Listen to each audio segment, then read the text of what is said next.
Hello and welcome along to another episode of the Fourmation Podcast. We are four football journalism students from the University of Derby. You may have seen us on Phantom Radio before, but this is our second episode.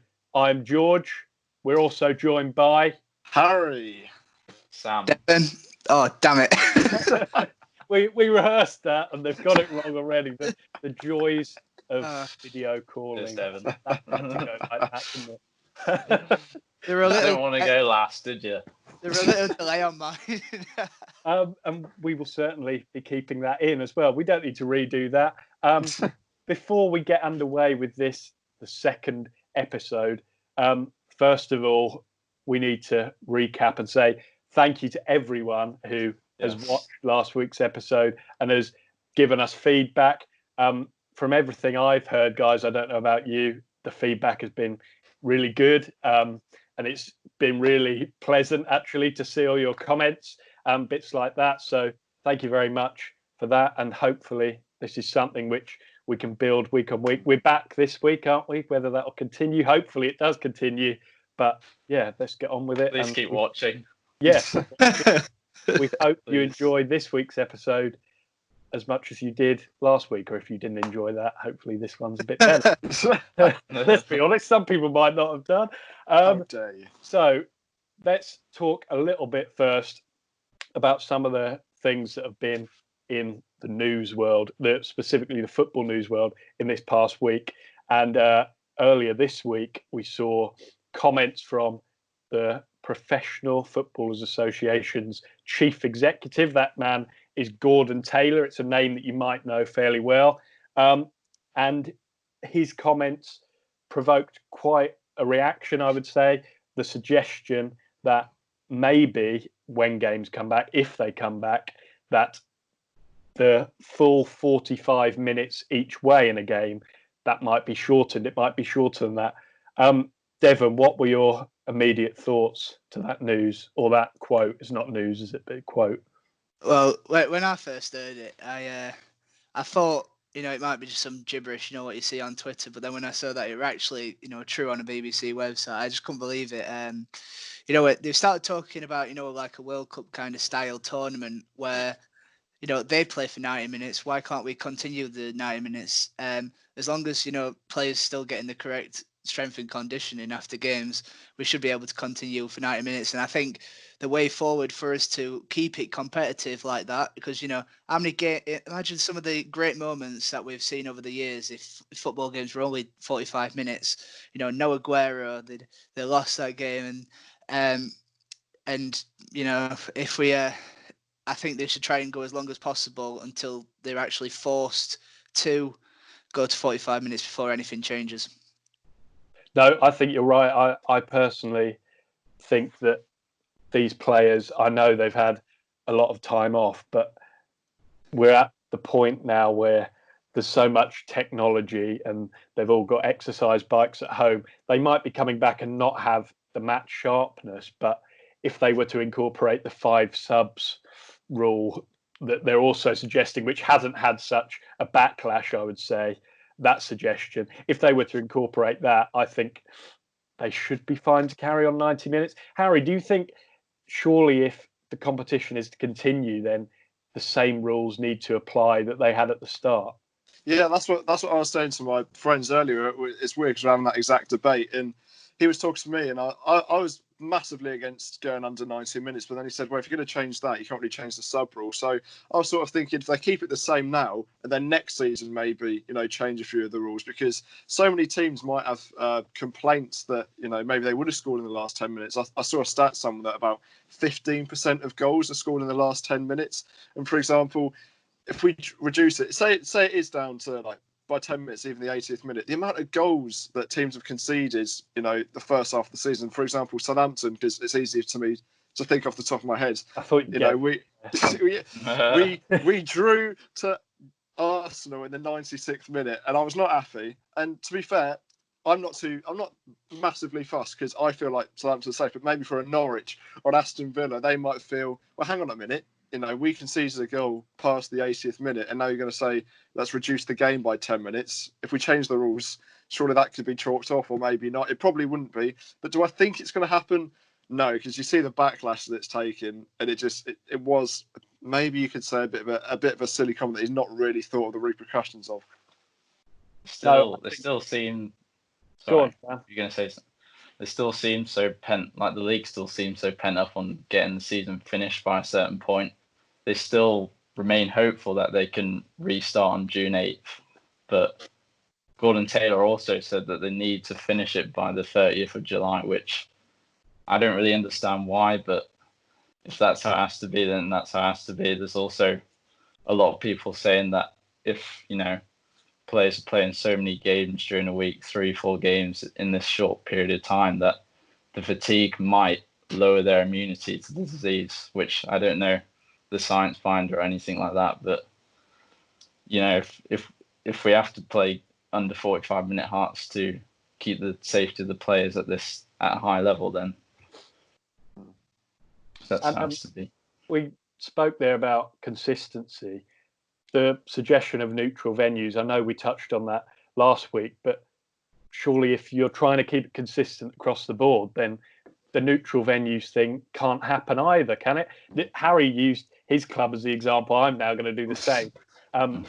Norwich, out of their 9 games left, Norwich had 5 home games, all of which were against teams, I believe, in the bottom 12 of the league or something like that. So it's one of those things where I just don't understand the rush to get the season finished, to be honest. I don't know why they can't push back next season to a later date. I don't understand it. Like the sacrifice and all these things that, like you say, the whole home team advantage and all this that teams would have had if the season went on as normal. So I just don't really understand this whole thing of getting the season finished by a certain time. Obviously, you can bring up the whole contract debate, all these players that are in the last couple of months, weeks of their contract that might not be able to play to a certain point. But I'm sure the governing bodies could figure something out, surely. There's a lot of talk anyway about that rushing, and I think it's just a case of, because nobody knows what is happening and if anything's been set in stone, it's kind of all been put into like a cauldron and swirled about, and any sort of little idea they've brought up. And the thing is that when they have leaked something or stated something in the to journalists to see if they're trying to tempt the reaction and see what it would bring, it's just not working. It's getting people more frustrated, more angry, and more belief that we might not even see football for the rest of the year, which in effect is making things like mental health. I know a lot of people depend on football as like a get out of reality sort of way, but until anything's set in stone, it's just rumours at the minute.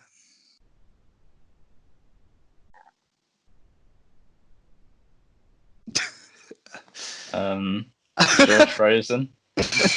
I think he's just really either he's really deep in thought or he's oh, damn it. Okay, I have to apologise. My Wi-Fi in my house here in Suffolk is failed. It's failed on me. But we are back now. We are back rebooted. I apologise to the guys. And I apologise to you guys at home. But hopefully that made a bit of a moment for you there. So we've discussed the Gordon Taylor comments and the latest updates on when the season in England is coming back. But in Germany, it appears that they are way far ahead of us. Devon, do you want to explain what development has there been today? Yeah, it's so basically the articles came out on BBC Sport. That's the first way I've seen it, stating that Chancellor Angela Merkel has confirmed that the Bundesliga will start this month. Now, where no dates have been set in stone, it looks like the likelihood of that will commence. There's about 9 games to go, and I think leaders Bayern Munich are 4 points clear of Dortmund, which that is going to make it competitive going forward, them two teams are sure to come together, and it gives us that sort of blueprint of what it could look like in the Premier League. If that was to come back, if it's successful, then we can follow their steps, their kind of their routine of shuttling players, testing, how they've set subs up and spaced out like journalists and policemen. And, it gives us more of an idea when football may return. But again, when it's increasing and even lockdown's not finished in this country, we don't know when that might be. And Sam, I know you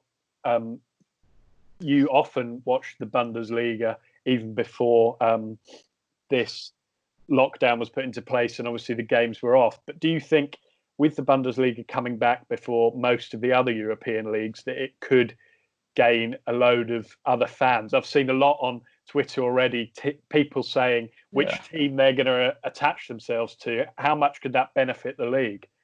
I mean, like you say, it could benefit a lot. They'll definitely get a lot more viewers on television. I think a lot of the games are showed on BT, so I'm sure they'll profit from it all. But, it'll be interesting to see the whole logistical side of it, how it works out, whether the players will be able to remain disciplined. Obviously, we've had a few problems in our country, a couple of our players breaching lockdown rules. So it'll be interesting to see if the players are able to keep by those rules that are being placed in the Bundesliga. And of course, what the reaction will be from some of the players in the Bundesliga. Will they want to play? I know a lot of them will have young families or other vulnerable family members that they might live with. Whether they want to, risk catching the virus and passing it on to them, we'll have to wait and see. Have any of you got a team in mind that you're thinking of looking at? Anyone think about it? I like Leipzig, maybe because Ralph not came from there, but used to manage there, and he plays that. They play quite exciting football, so I might be a glory hunter in that aspect. But I like watching good counter-pressing football. So I think Leipzig would be the team that I'd back in that scenario. Borussia Mönchengladbach have been a bit of a dark horse recently in the Bundesliga. They're one team to watch out for too. Devon, what about you?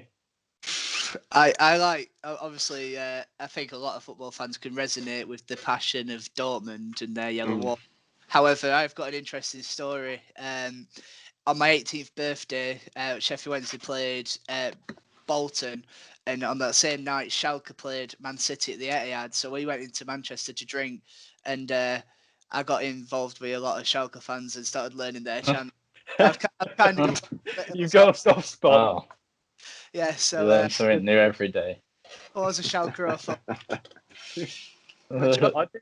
I'm guessing the opportunity for you as a Norwich fan to maybe scout some players that Farker probably will get in next season. Well, yeah, we have got Stiepermann and Leitner have played for Dortmund themselves. Zimmerman played for their reserves, I believe. So, yeah, there are a lot of connections there. But I think it is going to be an education to everyone, because while it is going to be behind closed doors, everyone, you just want that live football, don't you? It's something different. I saw a tweet earlier, I think from Charlie Austin, saying he's bored of watching Premier League years on repeat, and I kind of agree with him. Like, it's so repetitive, isn't it? So it is definitely an exciting development, and hopefully something exciting. Hopefully it works out, and everyone stays safe during. We've also seen over the past week or so some interesting transfer rumour developments coming in. I know rumours are always going around, but I think maybe there's been some major developments involved with some quite big name players. Does someone want to start us off? And the first name I'm thinking of is Kevin De Bruyne. Does someone want to expand on that? I've seen a report that has come out like in the last, I think 18 hours or so, but it does say that De Bruyne is probably going to set to sign a new contract. However, he did hint at the fact that if City's 2-year Champions League ban is upheld, that he could be on his way out. Does anyone? I don't know any clubs that might be linked towards him, but Sam, do you think there's any? I don't have a particular club in mind, but I have one of the quotes from him, and it says, "We'll wait and see what happens. Once there is a final decision, I will look at it. 2 years without Champions League football would be long. 1 year is something I might be able to cope with." So it's clearly something at the back of his mind with this whole Champions League ban that is being held over Manchester City at the moment. His current contract actually extends to June 2023. So I guess Man City are going to get a big fee for him if he does leave this summer. It'd be interesting to see if it's him that leaves first or Guardiola, depending on of course, what happens. It all depends on what happens with this Champions League ban, I think. You talk about clubs interested, but Harry, surely any club would take him. Yeah. Wouldn't they? Who's going to turn him down? Yeah, he'd walk into our midfield, I'll tell you that. But I think he'd also walk into any midfield, probably in the world, to be honest. I think he's the sort of player that can sort of pick and choose the team that he wants to play for.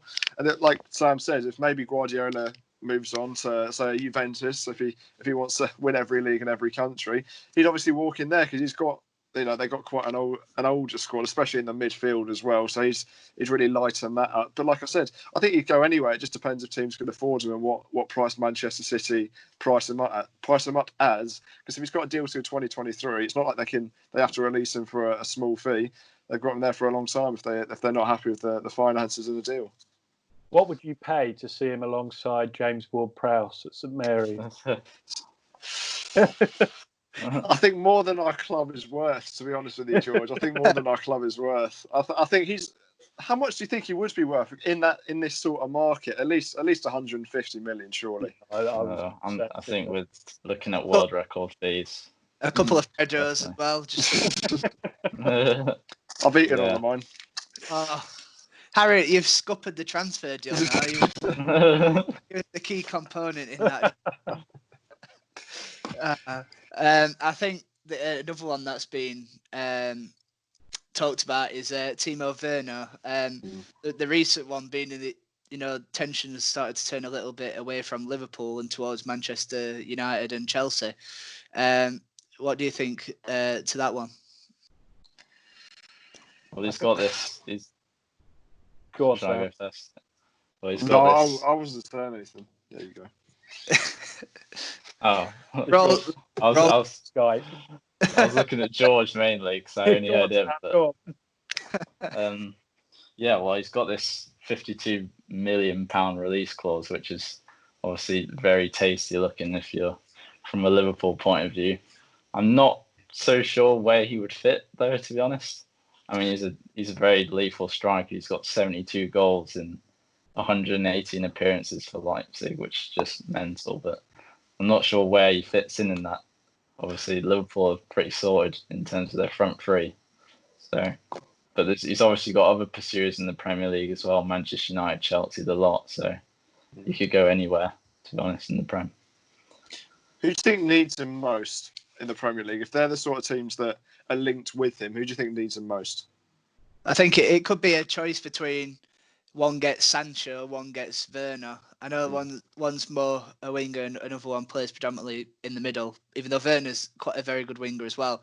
But it's going to be one or the other, and especially with the increasing amount of pressure that's going to be on football transfer values and what transfer fees can, be able to afford. But it's probably one or the other. For me, I think Man United probably could do with Werner more than Sancho, in my opinion. I think Sancho probably suits Chelsea a little bit more. What do you guys think? I mean, he's still 24 years of age, so he's not even hit his peak yet. So if you can snap him up for 52 million in today's market, that's an absolute bargain. So we'll probably see all the top Premier League teams going in for him this summer. Another player who Liverpool have been fairly heavily linked with in the past is Kylian Mbappe, and the Mail have been reporting that Mbappe wants a release clause to be added to his contract at PSG. Also, of course, Real Madrid have been linked to Mbappe. Do you think that's where he's likely to go, or do you think there is that pull to come to the Premier League for him? I think the pull. Oh, sorry, Sam. Go on, Devin. Go on. No, you go. I would just my point was quick anyway, but I think there's more of a pull towards the Galacticos than the Premier League. That's exactly what I was going to say.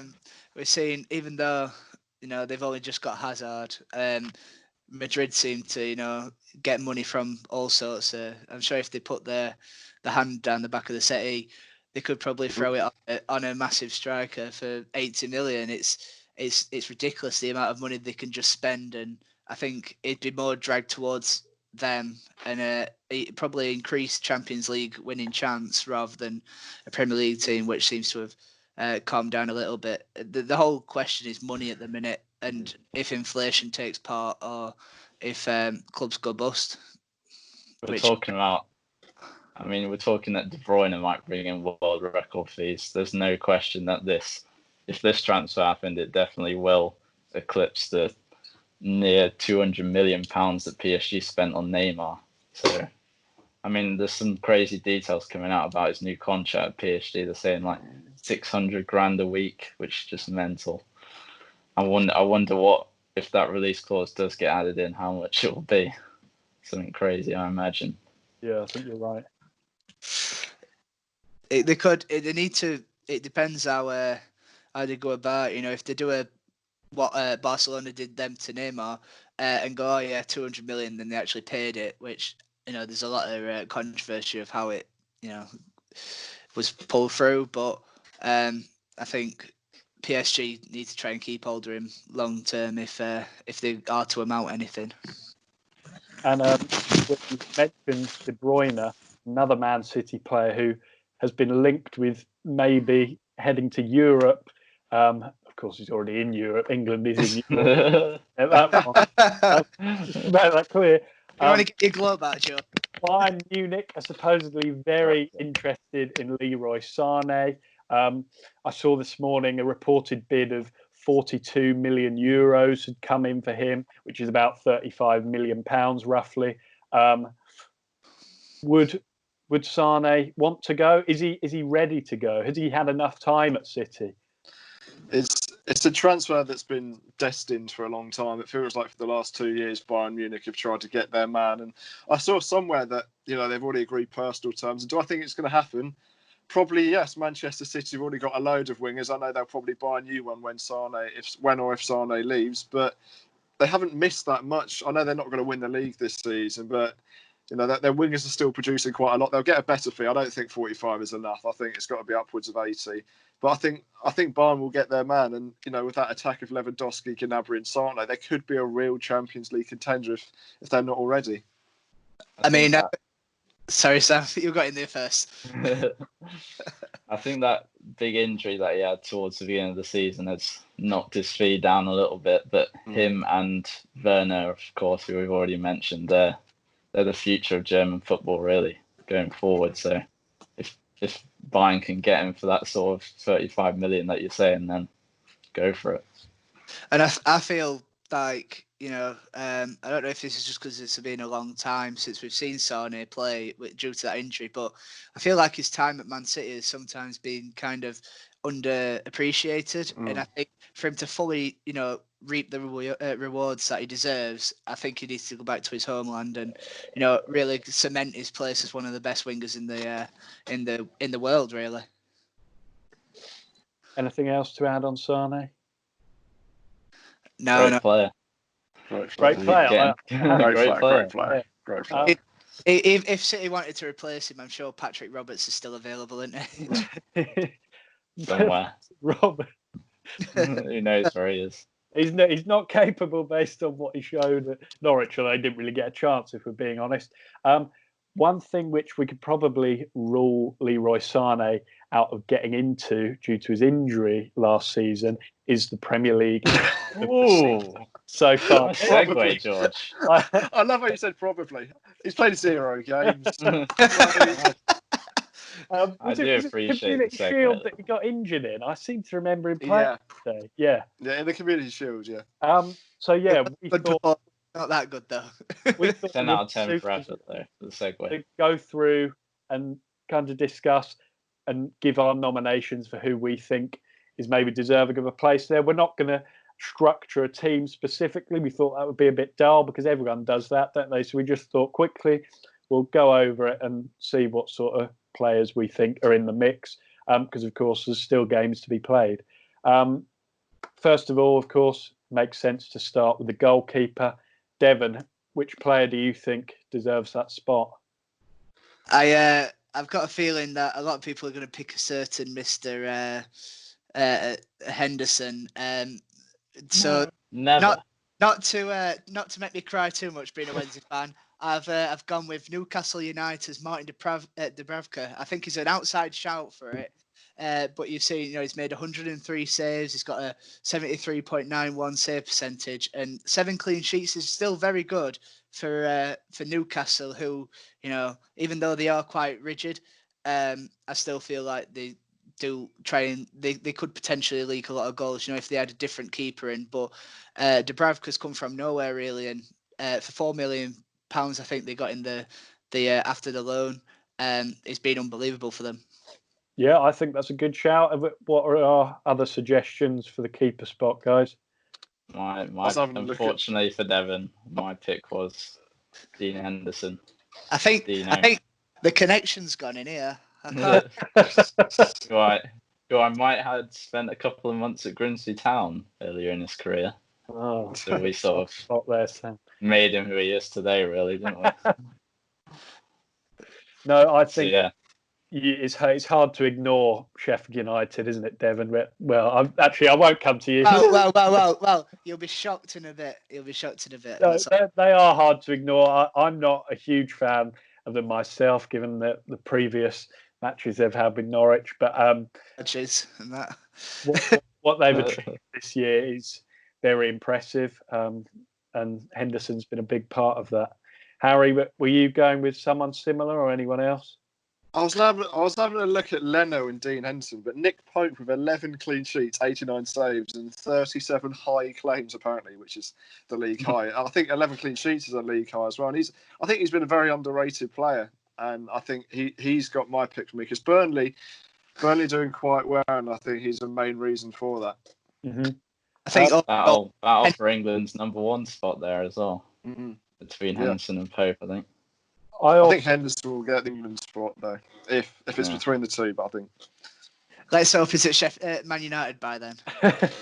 I also quite like Kasper Schmeichel as a shout. He's had 10 clean sheets, which isn't a bad record, is it, in 29 games? And I think Kasper Schmeichel he's had about 5 solid, consistent years, hasn't he? Yeah. But I mean, goalkeeper is always a position that goes under the radar, really. It always does. And one man we haven't mentioned for the keeper spot is Alisson, who I think will definitely be up there. But I kind of think, does he get tested like the other keepers? Really? How many shots does he face a game? Not that many. Well, is that about Virgil van Dijk in front of you? He's had about 25 shots in from Marco Stiepermann in that first game. That's over his head. Didn't that clear Anfield? I'm sure that deep into the cop end for sure. You're right. Okay, let's move on to the defensive players that we're lining up. I'm actually going to start on this one, and I think if any better. No, you can't have Grant Angler. You can't have Grant. Trent Alexander-Arnold is a man who has to be in there. I think we'll probably all agree. 12 assists. That game that Liverpool played at Leicester on Boxing Day, that's the one that springs to mind when you think of Alexander-Arnold running the show from right back. What are our other suggestions? Or do you want to oppose me? Are you claiming that he shouldn't be there? The only other Premier League right back that I could think of that should go in or could go in, I think Wan-Bissaka's had a decent start at Man United. Obviously, there is always going to be mistakes at Man United, especially this year with the frailties. But either him or Ricardo, I think Ricardo's had a very good season, especially going forward. His numbers have been very good as well, defensively. Yeah, I think he's got the most tackles in the league. But for me, it's got to be Trent. it's got to be Trent just because the amount of attacking output he has. He's also got 45 tackles, which it's not as much as a lot of players, but it's still pretty good for a player that apparently can't defend. Mm-hmm. Trent personifies. Sorry. I'm gonna say he's second behind De Bruyne, isn't he, in terms of assists as well? Yeah, and I was just gonna say he personifies what the modern fullback is. I mean, he's just as confident, if not more confident, going forward than he is defending. Do we think the rest of the defence would be made up of Liverpool players, or what I think there's one centre back spot that will be available. I've actually gone for a different left back in terms of Robertson though, and again, said that I'd surprise you. I think Edna Stevens is from Sheffield United has got a really outside shout. Very nice of you. Did that? Yeah, Good on did you, that hurt saying? Put your grudges aside. I bet that hurt, didn't it? But he's 8 clean sheets Sheffield United have got, and he's been involved with them all. You see how reliable he is with Sheffield United bringing in. They have Baldock on one side and Freeman on the on that same side, whereas Stevens is pretty much a lone soldier on that left side. There's only really Osborne and Luke Freeman, that they have shifted there sometimes, but Stevens has been that consistent figure that they've needed, especially in that season. It's his potential that he had at Villa that never really flourished is now starting to flourish at Sheffield United. Stevens and Baldock both scored at Carrow Road as well. How we let that happen? I'll never. Moving on then to the midfield. Sam, who have you gone with for this area of the pitch? Someone who we've mentioned in detail already, KDB. Kevin De Bruyne was my top pick. We had to pick just one for the midfield. I think arguably he's been the best player in the league since he arrived back with Manchester City. Just a top player, consistent performer in the middle of the park. I think the other thing with De Bruyne, which always impresses me, if I watched a Man City game in full and I'm watching on Match of the Day, there'll always be that one pass that he can send from anywhere on the pitch that just cuts a defence in half. And I don't think there's many players with that quality that he's got. So I think he would have to be in there. Jordan Henderson, what do we think of that shout? You see how much they lacked when they didn't have him in the side, and I think that's itself, because a lot of people, didn't really rate him a few seasons ago, me included. But I think this season has really showed his importance, not just as a player but as a captain as well. It's one of them that he epitomises the kind of Liverpool way, whether, if you don't always need that quality, even though he is a good technical footballer, but you don't need that quality. You've got passion. He's able to grab someone by the scruff of the neck and go, come on, pick your ideas up. And he's carried Liverpool through a lot of tight games, especially, or when they've had to nick it on late. It's always Henderson that's kept that midfield three solid. And also, the other shout could be his counterpart, which is Gini Wijnaldum. I don't think he's got as many shouts as he should. I'm not sure his numbers, but I think he's a decent shout for it. What about Jack Grealish? I was going to mention him, yeah. An overhyped Harvey Barnes. He's got a similar numbers to Harvey Barnes. From Harry. I think Grealish is just a fantastic player. If I had to choose between him and Barnes, I would choose Jack Grealish. But if you're going genuine numbers and output, I'd say they're not too dissimilar. Playing styles, obviously, they're quite different. But I think no, he's not quite there for me. The other players are indeed, like you said, Henderson as well. But yeah, it's not. Would he fill the stat sheet more if he was playing for Leicester than Grealish? Do you reckon? Maybe he might get more. He might get less, because if he's, I've watched him a couple times this season, and it's only ever him that seems to get on the ball. And don't get me wrong, he's done really well with his assist and goal output as well. But I think he'd do even better if he didn't have such reliance on him. And that might sound odd because he'd get the ball less, maybe. But if he's got better players around him, one, they'll finish more chances, and two, they'd probably give him better chances in front of goal as well. George, a non-sung creative winger that not mentioned, and I don't know if you'd be itching to mention him, is Emi Buendia. I can't say he came to mind when I was thinking about the Premier League Team of the Year. He would definitely be Norwich's best player. I would probably say that there's other candidates, of course, with Tim Krul and Pookie, but his chance creation and his assists were very impressive, but he didn't do it consistently enough. Maybe it's another one like Grealish.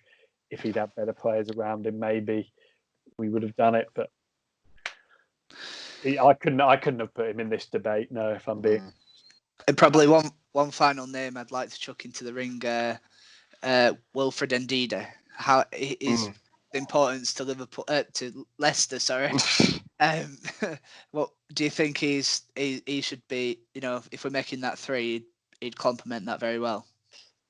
An underrated player for sure, filling in that sort of Claude Makelele role in defensive midfield, clearing things up. Definitely a good player. Another Leicester man who we surely have to consider for the striker role is Jamie Vardy, the top scorer in the league. Yes. 19 goals. I think he's taken 59 shots, meaning that's, on my mathematics, aka calculator, that's 3.1 shots every single goal. That's a ridiculous output, especially for a player that's, mate, would you say he's past his peak? He's getting to the other side of 30 now. That's what I mean. And if he's at this age, if he's still banging them in, what can I say? He was on a little goal drought before that Villa game, obviously, but he put that to bed. But he's not been able to kick on, of course, because the league was stopped. But I'm sure he would have. I mean, if he carries on, he could beat his total of 24 that he got in that famous winning league season. But somebody that's hot on his trails in terms of goals is 2 behind. He has 42% of Arsenal's total goals for the season. Pierre-Emerick Aubameyang. Another player that I sometimes think thinks that goes under the radar, merely because the attention on Arsenal is really just on how poor they are sometimes. But I think Aubameyang's been consistent for them. No, I think you're right. I think he's a man they've had to rely on as well in such, they had a difficult period. I think Ljungberg was probably there for longer than they hoped. And Aubameyang obviously had to step up as a leader. And I think you're right. I think he deserves praise. Mane, you could probably mention in the discussion too. Yes.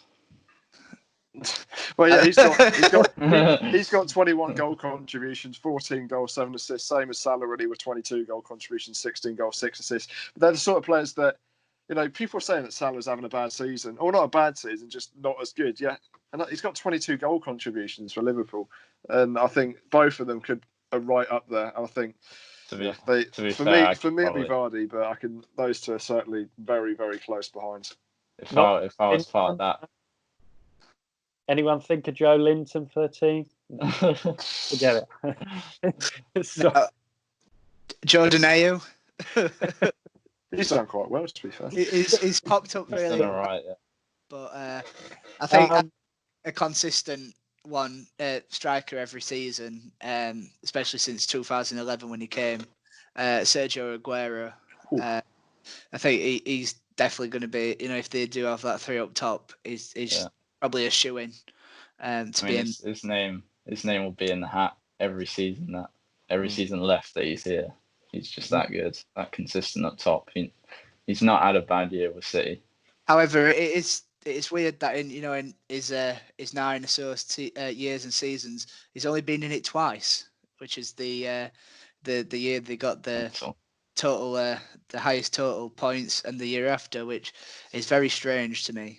I think if he didn't get some of the injuries he did, he might be 30, 40 goals better off. I think it's just because at the start, and even now, to be fair, he does get that little niggle here and there where he might be out for 2 weeks to a month, and I think that's hindered his chances at some points of being in that team this season.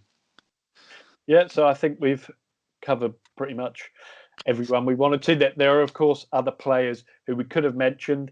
If you're crying out that name while you're watching right now or listening, let us know. If you're watching on YouTube, put it down in the comments or tweet us at @the_formation. We would love to hear your suggestions. Tell us where we went wrong as well. Should Grealish have been considered? Now it is time for the quiz. Oh yeah. I was waiting to scrunch his face. The paper's been thrown. There's a new sheet. Let's together go. for this and see us through. We should say as well, on Tuesday morning, we put a poll out on the Formation's Twitter page, asking you what you wanted this week's quiz to be on. We had 19 votes on this poll, and these were the results.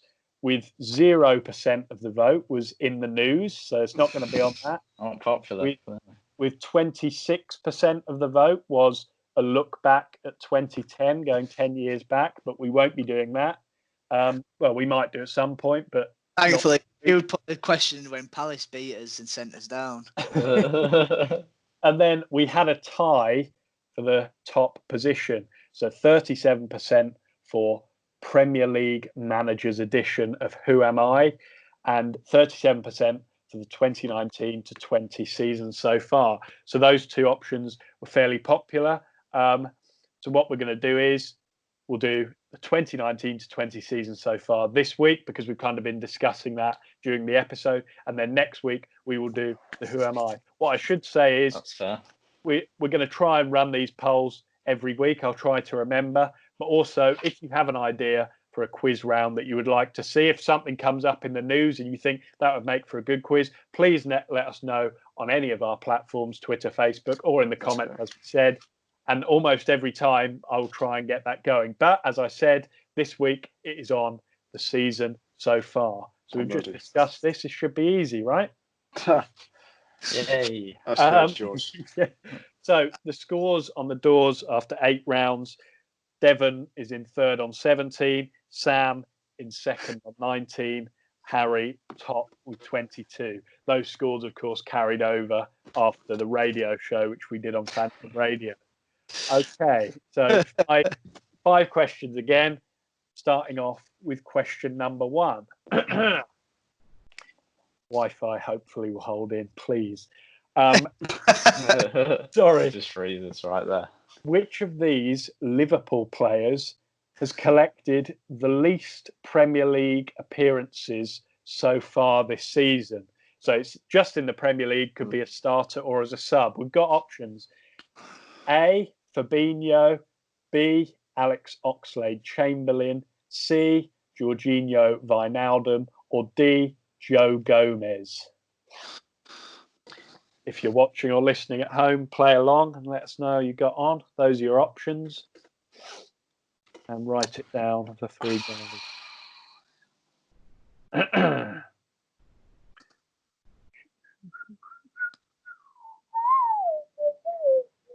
Suspense. Is that the new tension music, Joe? We've invested here. I'm here all week. Question number 2. Yeah. Norwich are the joint lowest scorers in the Premier League so far this season with 25 goals. We should have scored more. But who are the other team in the Premier League to have scored 25? Again, have a guess.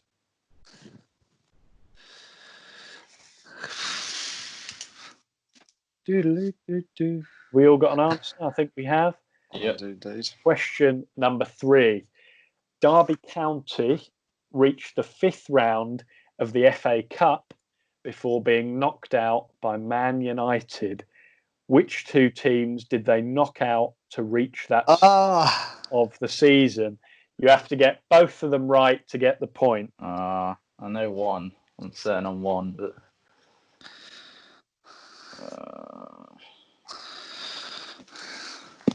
this might be more difficult if you're playing along at home, because I think we should know this. We've lived in Derby while that was going on. I don't know whether you know it or not is a different question. I'll give you a bit more time on that one.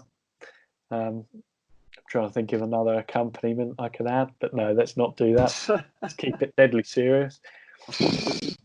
That was question number 3. Harry's happy with his answer. Moving on to question number 4. Just go. Sorry. Man United. I've got nothing. Man United completed a league double over their rivals Man City on March the 7th. So this was the last weekend of Premier League football before it was suspended. They beat Man City 2-0 at Old Trafford. Scott McTominay scored the second goal, but who scored the first? What is it? Oh, there's someone like.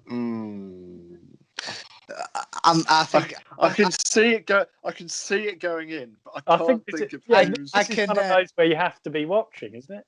I can remember Brad going mental at sports bar with JJ. So I cannot remember. I can see the goal. It's another one which is worth a guess, isn't it? It's been too long. It's been too long without football. I'll give you a clue, Sam. He plays for Manchester United. Oh, thanks. We're on the way to the answer now. It could be a City player, couldn't it? Oh yeah, I didn't think of that. I'm not ruling out that in an OG. I'm not trying to trick you. God damn. Okay, question number 5. Now, for a few episodes on our radio show, when we spent a bit more time, we used to discuss League 1 and 2. We could still do that now, of course, but we used to discuss the race for the top at the top of League 2. This is quite tough. Who led the way at the top of League 2 before all fixtures were suspended? See, this is horrendous because if I name a team that's not in League 2, I'm going to look like a right nutter. If I get this, this is a public announcement. If I get this right, Connor, thank you. Can you remember? I'm sure it's this team because he always complains about it. Will the teams in League 2 get the chance to finish their season? It does look in doubt, doesn't it? But who knows? We will see. It does. Have we all got an answer? Were you saying League 2 that we are? It's top of League 1, isn't it? Or both? No, top of League 2. Oh damn it! Never mind. I'll give you a clue this time. It's not Grimsby Town. I know you might. That's one of the 24 crossed out. Right. I give myself. I'm not actually 100% sure on this, but I've got an answer. Right, we've all got answers. Let's go. I've got an announcement. I'm not thanking Connor anymore because I thought he said League 1. I've changed it. Okay, let's go. Damn it. Question again. That would have been funny. And see what you've gone for. Question number 1. Which of these Liverpool players has collected the least Premier League appearances so far this season? The options were Fabinho, the Ox, Gini Wijnaldum, or Joe Gomez. Let's see your answers. Starting with Harry, what have you gone for? I put the Ox. He's gone with the Alex Oxlade-Chamberlain. Sam, what have you gone for? I also went Ox. You also went with the Ox. And Devon, who? All in my answers there. And I went with Mark Chamberlain's son, Alex Oxlade-Chamberlain. You've all gone with the Ox. Stalemate. I'm scared it's Wijnaldum. Wijnaldum, 28 Premier League appearances. Nice amount. 20 Premier League appearances. Joe Gomez, 19 Premier League appearances. The Ox, 21. Darn it. Joe Gomez. That was quite tough in there. I thought Joe Gomez had played more than that. So that's the last person I would have chosen, to be fair. That's the last person. He was never present. Question 2. Norwich are the joint lowest scorers in the Premier League so far this season with 25 goals. Who are the other team to have scored only 25? Harry? I'm going to go with Aston Villa. Aston Villa, okay. Sam, what have you gone for? I also went Villa. You went with Villa too. Devon, what did you go with? Crystal Palace. Crystal Palace. I can tell you that, again, you're all wrong, I'm afraid. Oh Don't dear. It was Newcastle United, Oh, Oh, Darn it. Ah! Darn it. who have Yes, it failed is. to score in 11 of their 29 league games so far. I score as a defender in it. Of course They it is. said no one's got off the mark just yet. Question number 3, another pretty tough one, I would say. Derby County reached the 5th round of the FA Cup before being knocked out by Man United. Which 2 teams did they knock out to reach that stage of the competition? We want both teams for the point. For 1 Harry. point, both teams. I put Northampton and Brighton. Northampton and Brighton. Sam, who did you go with? I went Northampton and Luton. Northampton and Luton. Okay. I think I know who it is now. though. Yeah. Harry's wrong because the mighty Sheffield Wednesday knocked Brighton out. But I've gone with Northampton and Oxford. Northampton and Oxford. I swear they beat a Premier League team. I think I know the second team now. I have to tell you that again, none of you are right. Sam, who are you now thinking it was? I think it was Palace, wasn't it? Oh yeah, It I was. knew it was a Premier Massive. League team, but I thought it was Brighton. If anyone wants anything that's factual from us, none of us have got anything right today. So Why is it coming to me our now? opinion is void. Why is Our it opinion coming is to me now? void.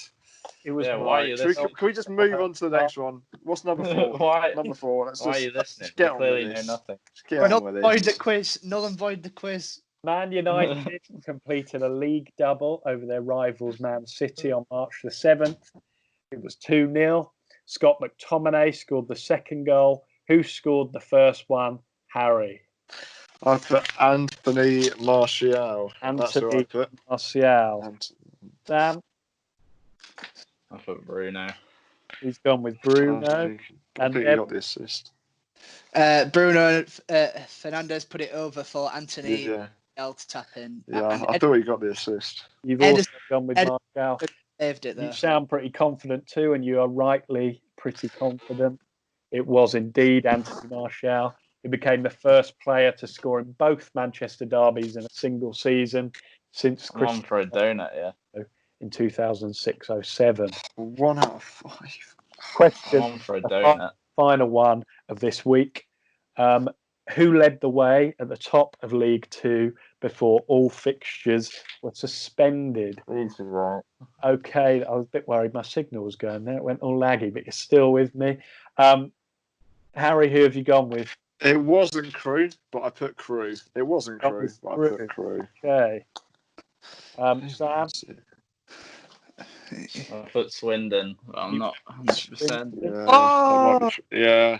Yeah, I think think he's got it it. is. I think he's got it. I've gone with Plymouth. You've gone with Plymouth.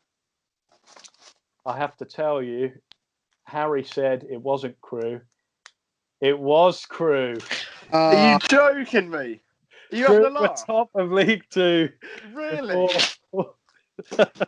He's put it again. I mean, well, yeah, of course. That is one hell of an answer. Isn't that I common should tell knowledge? you, Crew and Swindon were level on points, both with 69 points. Crew were ahead by 1 in goal. God. That's how they were ahead. Boys, it's common knowledge. So that, It's common knowledge. that is one hell of an answer. Let me tally up these scores. It's not that difficult today, I must admit. You can just skip past my score. It's not important. So, still at the bottom, in third, I should say. Still. You've reduced the gap at the bottom, though, Devon. You're on 18. Sam failed to get any right today, so he's failed to carry on his very good record on Zoom quizzes. The Great Escape is on, boys. Sam is still on 19. Zero. Harry now has a very donut. gap at the top with 20 points. But was that too tough? If you're watching, And I support a league. I support a League Two club as well. let us know how many of you beat these guys today at the quiz. Maybe some of you did. All it takes is 3 points. Let us know whether you thought it was too difficult. Maybe it was. Maybe I'll have a think about that next week. But that's all we've got time for on today's podcast. We hope you've enjoyed it. Please drop a like on the video if you did. That sounds a bit too much like a YouTuber, doesn't it? But we do appreciate it if you do. Let us know what you thought in the comments, as some of you did last week, but it'll be really good to see that again. And yeah, thank you very much for watching again. I'm George, and I've been joined by, let's go around this again, guys. Can we? Harry! Um, And Devon, I was waiting just in case Sam came up with something. Yeah, I think that was better than when we started. But anyway, thanks a lot, guys, and we will see you very soon. Goodbye. bye.